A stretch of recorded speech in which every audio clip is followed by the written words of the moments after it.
Üç dedim qurbağa ilə müalicə. Qurbağa da min bir dərdin dərmanıdır. O cümlədən də bronxial asmada,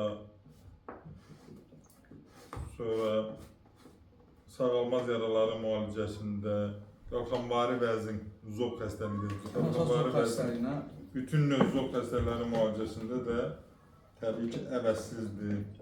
Qurbağa ilə müalicə, qurbağa ilə müalicə çox faydalıdır və dediyim kimi Bu qurbağadan necə istifadə edirsiniz? süd vəzni mastopatiyasında, klimaksda, yuxusuzluqda çox dərin yuxu verir, istifadə olunur qurbağa ilə müalicə. Qurbağadan heç nə, baxır xəstəlik hansı xəstəlikdir. Bronxial asmada bir fərqlidir, zob xəstələrində bir fərqli istifadə edilir. Yəni, həyatda iki təmiz canlı var, mənim bildiyimə görə. Onlardan biri zəlidir, biri qurbağadır.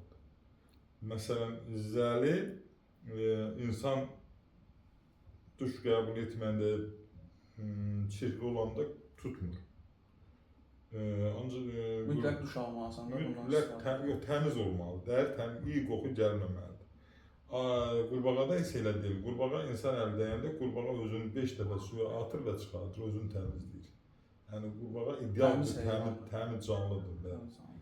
Min bir dərdində dərmanı dediyim kimi sürədə insanlar bunu bütün növlü xəstələrinin müalicəsində, yuxusuzluqda